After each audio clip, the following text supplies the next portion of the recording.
சோம்பல் அதிகமாக இருக்குங்க குருஜி. எப்படி அந்த சோம்பல் இருந்து வெளியில என்னை வழி நடத்துங்க. ஏன்னா எப்போ பார்த்தாலும் நீங்கள் சுறுசுறுப்பாக ஆக்டிவாக ஏதோ ஒன்று பண்ணிக்கிட்டு இருக்கீங்க, எங்கேயோ ஒரு ட்ராவல் பண்ணிக்கிட்டே இருக்கீங்க, புதுசு புதுசாக விஷயத்தை செய்யணும். ஸோ உங்களோட அறிவுரை எனக்கு ரொம்ப ரொம்ப தேவை. சோம்பல் இருந்து வெளியே வர நான் என்ன செய்யணும்? நான் மனசார சுறுசுறுப்பாக இருக்கத்தான் நினைக்கிறேன், சுறுசுறுப்பாக தான் செயல்படுறேன், இருந்தாலும் சோம்பல் என்ன ரொம்ப ரொம்ப ரொம்ப டிஸ்டர்ப் பண்ணுதுங்க. நான் என்ன செய்யறது? அந்த கேள்விக்கும் உங்கள் கேள்விக்கும் சேர்ந்து இந்த பதில். சோம்பல் எதனால வருது அப்படின்னா, உடலும் மனதும் சோர்வடைவதனால வருது. ஏன் சோர்வடையுது? அதற்கு நம்ம தொடர்ந்து வேலை தராமல் இருப்பதும், அதைய ஆரோக்கியமாக வைக்காமல் இருப்பதும் தான். எதைய?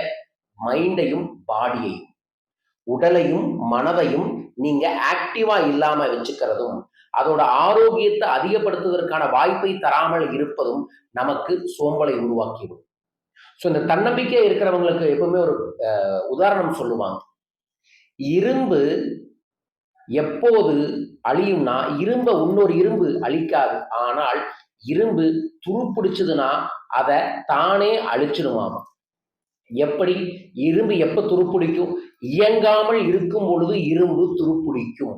இயங்காமல் இருக்கும் பொழுது இரும்பு துருப்பிடிக்கும். அதனாலேயே அந்த இரும்பு அழிந்துவிடும். அதுபோல் தான் ஒரு மனிதன் சோம்பல் என்கின்ற ஒரு விஷயத்தால இயங்காம இருந்தானா, அதனாலேயே அவன் அழிஞ்சிடுவான். ஸோ அந்த சோம்பல் இருந்து வெளிவருவதற்கு முக்கியமான சில விஷயங்களை நான் உங்களுக்கு பகிர்ந்துக்கிறேன்.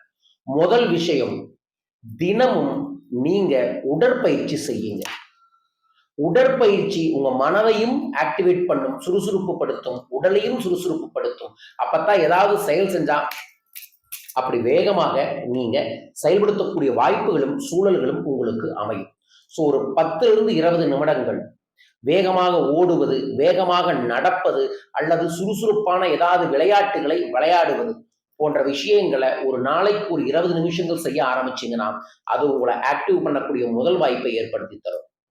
ரெண்டாவது, காலையில எழுந்த உடனேயே சில்லுன்னு தண்ணியில குளித்து விடுங்கள். ஓ, குளிருங்க குருஜி, குளிரட்டும். அப்பத்தான் உடம்புல இருக்கக்கூடிய அணுக்களுக்கு ஒரு எனர்ஜியை கொடுக்கும், அது ஒரு ஆக்டிவேஷனை ஏற்படுத்தி தரும். எந்திரிச்ச உடனே குளிச்சிடணும். நீங்க காலையில பெட்ல இருந்து எந்திரிச்சு 10 நிமிஷத்துக்குள்ள குளிச்சா மட்டும்தான் அது ஒரு எனர்ஜியை கொடுக்கும். உங்களுக்கு இருக்கக்கூடிய சோம்பலை ஓடி ஓடி ஓடி வைக்கும். ஸோ இது 2வது வழிமுறை. 3வது வழிமுறை, நீங்க ரெகுலரா நடந்துகிட்டு இருக்கீங்களா, வாக் பண்றீங்களா, உங்களோட நடக்கும் வேகத்தை 20% அதிகப்படுத்துங்க. உங்களோட நடக்கும் வேகத்தை 20% அதிகப்படுத்துங்க. குருஜி, நான் ஆல்ரெடி வேகமாக தான் நடப்பேன் அப்படின்னா அதை விட 20% அதிகமாக நடங்க. இது 3வது விஷயம், சோம்பலை அடிச்சு துரத்துவதற்கு. 4வது விஷயம், 45 நிமிஷத்துக்கு மேல ஒரு இடத்துல உட்காரவே உட்காராதீங்க.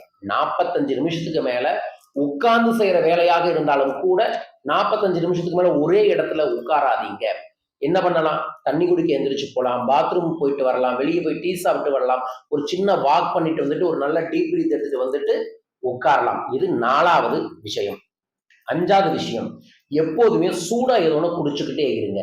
அப்படி சூடா ஏதோ ஒன்று குடிக்கும் போது இயல்பாகவே ஆக்டிவேட் ஆயிருவீங்க. சைனீஸ் மாங்க் எல்லாம் பார்த்தீங்கன்னா இதைத்தான் பண்ணுவாங்க.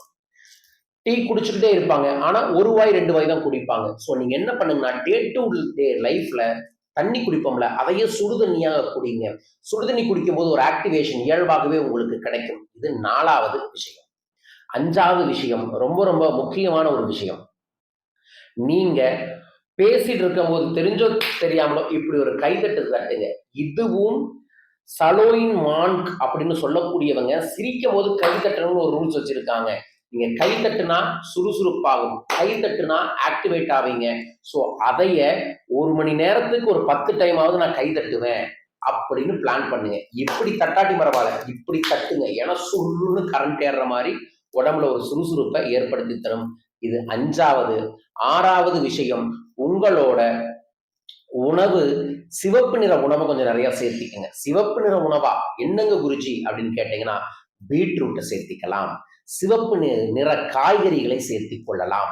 அதற்கு அப்புறம் சிவப்பு நிறத்துல இருக்கக்கூடிய ஃப்ரூட்ஸை வந்து சேர்த்துக் கொள்ளலாம். அதை எடுத்துக்கிறதுனால என்ன நடக்கும் அப்படின்னா, அதுல உயிர் சத்துக்கள் அதிகமாக இருக்கும். அது உங்களை ஆக்டிவேட் பண்ணிவிடும். இது 6வது வழிமுறை. 7வது வழிமுறை, நான் ஒரு ஸ்பிரிச்சுவல் லெவல்ல சொல்லித் தரக்கூடிய ஒரு சீக்ரெட் என்ன அப்படின்னா, ஒரு மிளகு எடுத்து 2 மணி நேரத்துக்கு முன்னாடி வாயில போட்டு நல்லா மென்னு சூடாயதோட குடிச்சிடுங்க. மிளகு குடிச்சா என்ன ஆகும்? காரம் வரும். காரம் வந்தா என்ன ஆகும்? அப்படிங்குவோம். அது சுறுசுறுப்பை இயல்பாகவே நமக்கு ஆக்டிவேட் பண்ணிவிடும். ஸோ இந்த 6 விஷயத்த நீங்க பயன்படுத்தலாம். 7வது ஒரு விஷயம் சொல்றேன். வாரத்துல ஒரு நாள் வெறும் பாதத்துல மண் தரையில நடங்க. கல் குத்துற மாதிரி நடங்க. அது உங்க காலுக்கு ஒரு அக்குப்ரெஷரை ஏற்படுத்தும். உடம்புக்கு ஒரு ஆக்டிவேஷனை கொடுக்கும். இது 7வது வழிமுறை. இந்த 7 வழிமுறைய சோம்பலை அடிச்சு துரத்துவதற்கு நீங்க உங்க வாழ்க்கையில பயன்படுத்தலாம். அப்படி பயன்படுத்தும் பொழுது சோம்பல் அழியும், சுறுசுறுப்பு பெருகும். அந்த சுறுசுறுப்போடு போய் உங்க வாழ்க்கையில முன்னேறக்கூடிய ஏதோ ஒரு விஷயத்த செய்யுங்க. அதன் மூலமா நிச்சயமா நீங்க கோடி கோடியாய் செல்வத்தை குவிக்க முடியும். இந்த பிறப்பை சிறப்பாக்க முடியும்.